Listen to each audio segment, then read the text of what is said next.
Selanjutnya, penyajian BMN dalam laporan operasional. Ada kegiatan operasional dan kegiatan non-operasional. Di kegiatan operasional ada beban persediaan, beban pemeliharaan, beban barang untuk diserahkan kepada masyarakat, beban bantuan sosial, beban penyusutan dan amortisasi. Di kegiatan non-operasional ada surplus atau defisit pelepasan aset non-lancar, ada beban atau pendapatan penyesuaian nilai persediaan. Penyajian BMN dalam laporan perubahan ekuitas.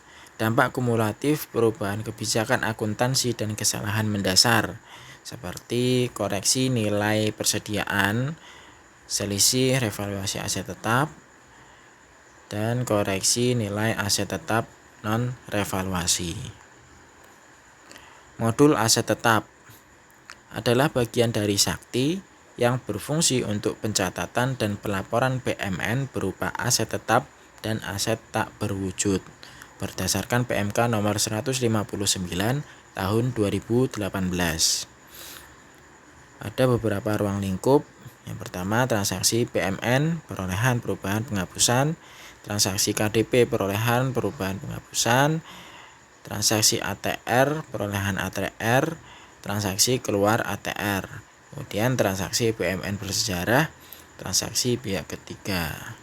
Kemudian ada penyusutan, outputnya berupa buku barang, laporan BMN, jurnal aset tetap, aset lainnya, penyusutan, ada DPR, KIB, histori BMN, dan lain-lain.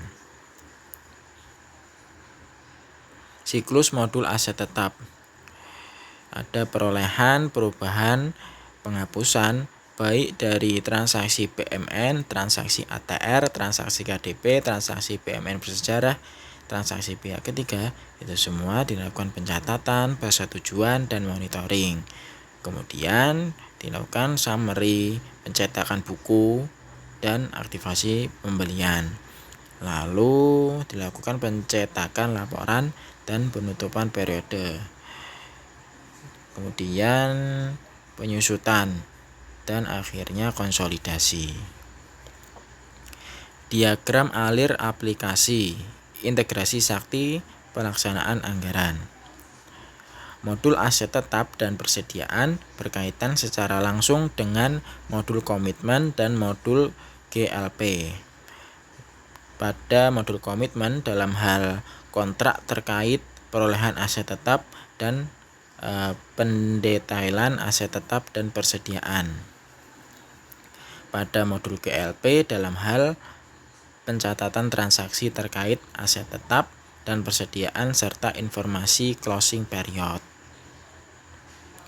Interkoneksi Sakti dengan sistem aplikasi lain. Modul aset tetap dalam aplikasi Sakti berkaitan langsung dengan aplikasi Siman pada DJKN sebagai sumber informasi terkait kementerian lembaga bagi aplikasi Siman.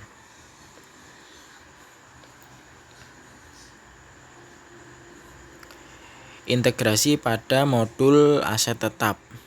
Ada beberapa transaksi seperti pembelian, penyelesaian pembangunan langsung, pengembangan langsung, perolehan KDP, pengembangan KDP, hibah masuk BMN, hibah masuk KDP.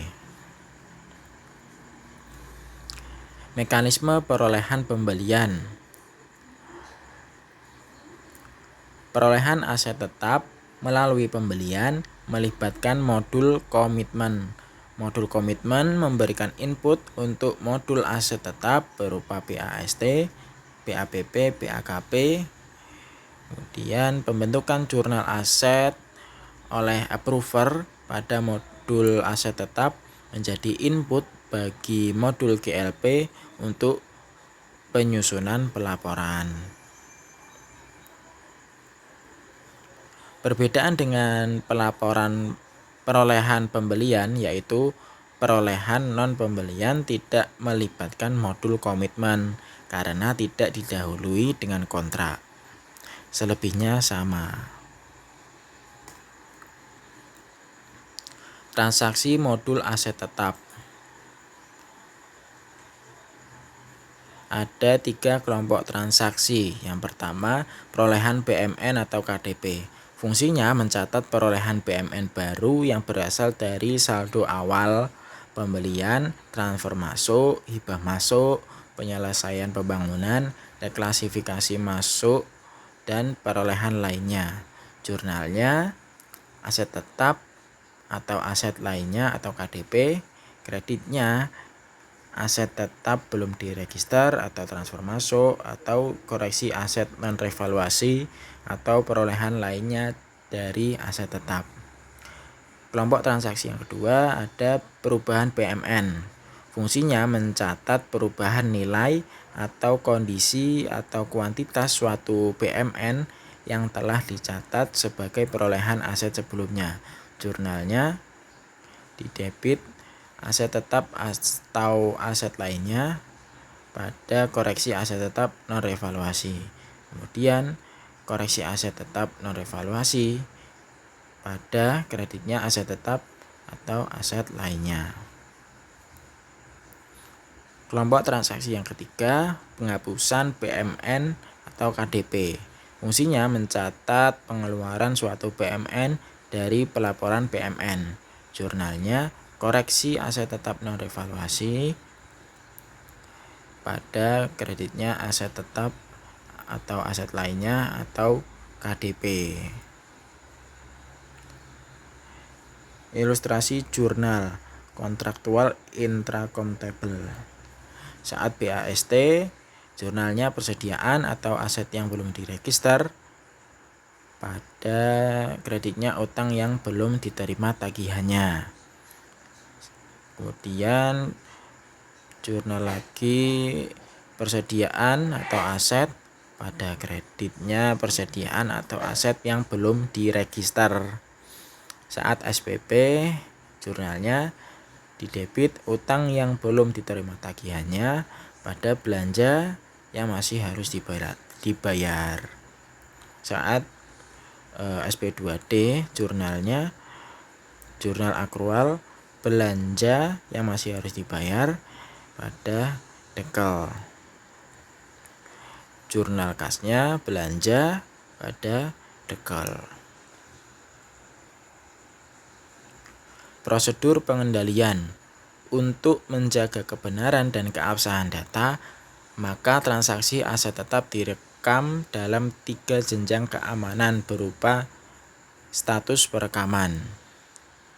Yang pertama, operator. Konsep datanya dapat diubah dan dihapus, tidak tampil dalam laporan, siap untuk divalidasi, dilakukan oleh operator. Kegiatan yang dilakukan, perekaman transaksi, summary database, pencetakan laporan, dan penutupan periode. Kemudian validator. Konsep datanya tidak dapat diubah dan dihapus, tidak tampil dalam laporan, siap untuk disetujui, siap dibatalkan, dilakukan oleh validator. Kegiatan yang dilakukan, melakukan validasi atau transaksi dengan status rekam, melakukan pembatalan validasi atas transaksi. Kemudian approver, konsep datanya tidak dapat diubah dan dihapus, tampil dalam laporan, terbentuk jurnal, dilakukan oleh approver. Kegiatan yang dilakukan, melakukan persetujuan atau approver atas transaksi yang berstatus validasi. Transaksi barang milik negara. Ada perolehan, perubahan, penghapusan.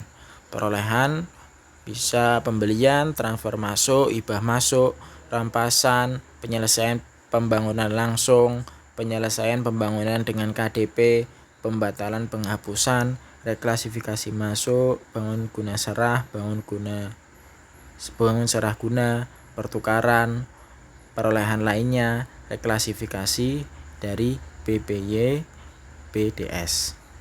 Kemudian perubahan bisa berupa pengurangan, pengembangan langsung, pengembangan dengan KDP, perubahan kondisi, koreksi penambahan nilai, koreksi pengurangan nilai, penerimaan aset dari pengembangan aset renovasi. Kemudian penghapusan bisa berupa penghapusan, transfer keluar, hibah keluar, reklasifikasi keluar, dan koreksi pencatatan. Kemudian transaksi konstruksi dalam pengerjaan. Pada perolehan bisa pembelian, transfer masuk, hibah masuk. Pada perubahan, pengembangan, koreksi penambahan nilai, koreksi pengurangan nilai. Pada penghapusan, transfer keluar, hibah keluar. Kemudian transaksi aset tetap renovasi atau ATR adalah renovasi atas aset tetap bukan milik Satker yang memenuhi persyaratan kapitalisasi aset tetap. Bisa terdiri dari pembelian, penyelesaian pembangunan langsung, penyelesaian pembangunan KDP, dan perolehan lainnya. Kemudian transaksi PMN bersejarah adalah transaksi yang digunakan untuk pembukuan PMN yang karena nilai kultural, lingkungan, pendidikan, dan sejarahnya tidak mungkin secara penuh dilambangkan dengan nilai keuangan berdasarkan harga pasar maupun harga perolehannya. Bisa terdiri dari saldo awal PMN bersejarah, perolehan PMN bersejarah, penghapusan PMN bersejarah.